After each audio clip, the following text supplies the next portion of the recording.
लग रही है ना बिल्कुल मार्केट जैसी शेजवान चटनी।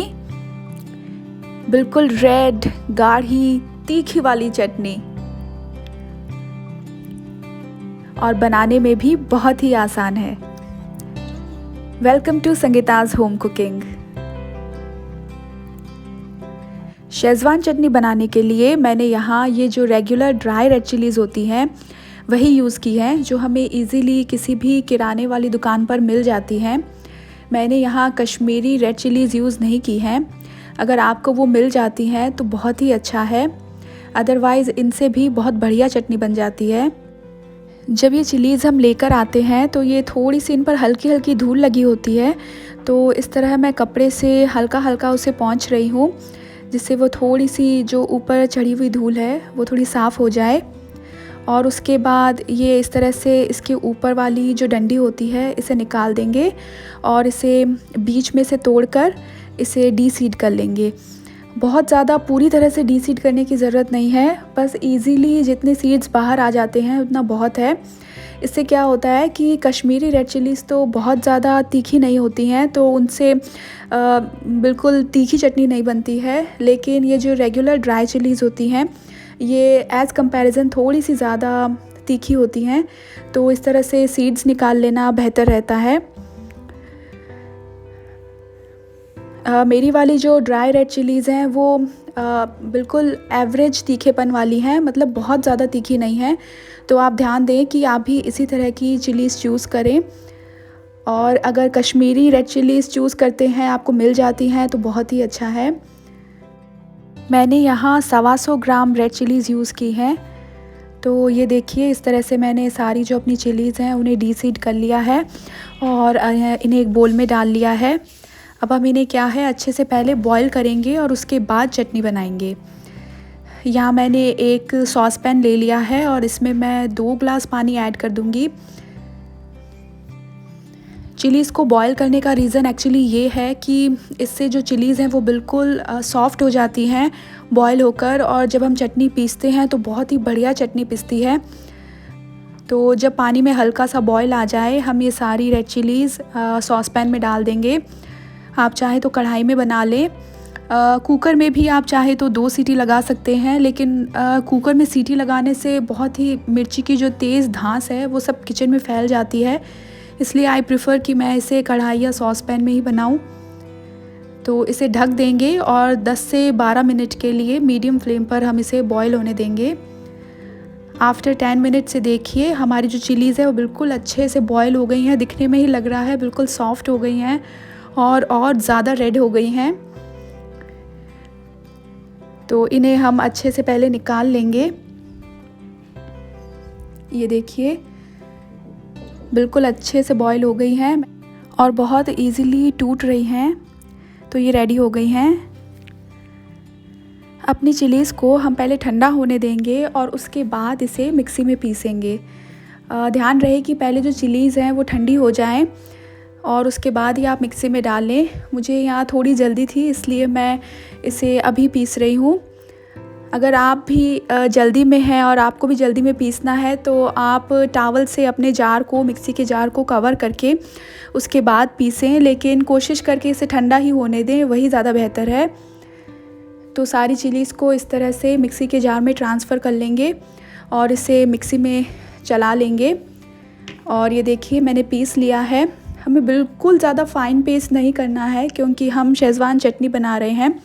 इट्स लाइक अ चंकी चटनी, हल्के हल्के से इसमें चंक्स रहते हैं, बिल्कुल सॉफ्ट चंक्स होते हैं जो आपके मुंह में नहीं आएंगे, बस आपको हल्का हल्का फ़ील होगा। तो हमें बिल्कुल बारीक नहीं करना है। इस तरह से देखिए ये बिल्कुल थोड़े थोड़े से चंक दिख रहे हैं।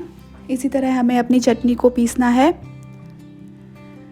और चिलीज़ तो अब हमने पीस ली है। अब गार्लिक की तरफ चलते हैं। तो यहाँ मैंने 1/3 कप गार्लिक ली है, पील्ड गार्लिक, और तो इसे मैं चॉपर में डालकर चला लूँगी।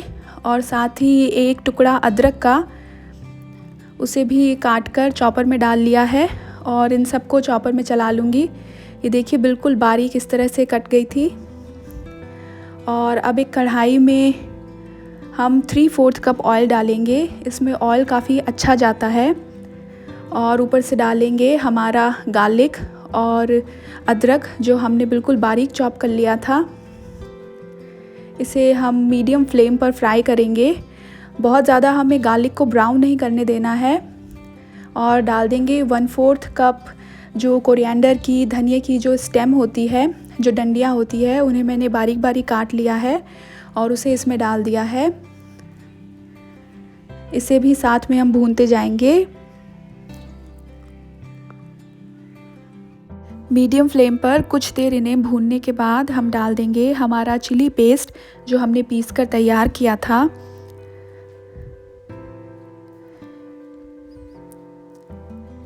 इसे डालकर हम इसे भी अच्छे से इसके साथ ही फ्राई करेंगे, भूनेंगे।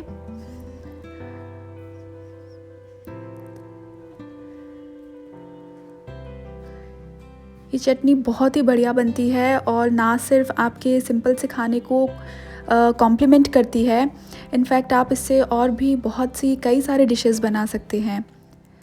ऊपर से डाल देंगे सॉल्ट एज़ पर टेस्ट।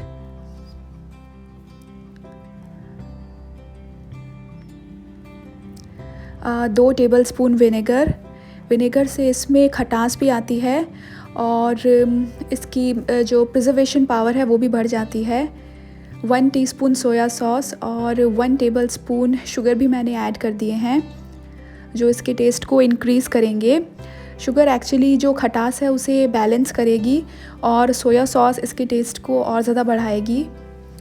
कुछ देर इसे लो फ्लेम पर हम पकने देंगे, ढक्कन बंद करके, और बीच बीच में हमें ढक्कन खोलकर चेक करते रहना है। एंड फाइनली ये देखिए 5 से 7 मिनट के बाद हमारी जो चटनी है वो तैयार हो गई है। इसका जो ऑयल है वो भी सेपरेट हो गया है। तो मिक्सी के जार में जो थोड़ा सा पेस्ट बचा था उसी में मैंने आधा कप पानी डाल अच्छे से उस पेस्ट को यूटिलाइज़ कर लिया है और इसे अपनी चटनी में मिला लिया है। तो अब चटनी का जो गाढ़ापन है वो सेट करने के लिए, जिससे कि इसकी जो कंसिस्टेंसी है वो बिल्कुल परफेक्ट हो, हम इसमें 1 टीस्पून कॉर्नफ्लावर को थोड़े से पानी में मिक्स करके इस पॉइंट पर चटनी के अंदर मिक्स कर देंगे। इससे चटनी का जो लेस है वो बहुत बढ़िया हो जाएगा और एक अच्छा सा गाढ़ापन आ जाएगा और बहुत दिन रखने से भी चटनी बिल्कुल गाढ़ी गाढ़ी अच्छी रहेगी। कॉर्नफ्लावर डालने के बाद हम फिर से इसे 2 से 3 मिनट तक कम से कम पकाएंगे।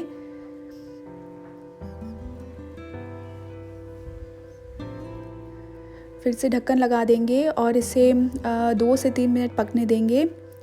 और ये देखिए 2 से 3 मिनट में ही हमारी जो चटनी है वो बिल्कुल तैयार हो गई है। कितनी गाढ़ी, रेड और बढ़िया चटनी बनी है। कोई नहीं कह सकता कि ये स्टोर बॉट चटनी नहीं है। इनफैक्ट ये उससे भी अच्छी बनती है। आपको ज़रूर घर में ट्राई करनी चाहिए। So if you like the recipe please like, share and subscribe my channel. मुझे कमेंट बॉक्स में लिखकर प्लीज़ ज़रूर बताएं कि आपको रेसिपी कैसी अच्छी लगी या नहीं। और अगर आप ये रेसिपी अपने घर ट्राई करते हैं तो मुझे अपना फ़ीडबैक ज़रूर दें। चलें, बाय एवरीवन।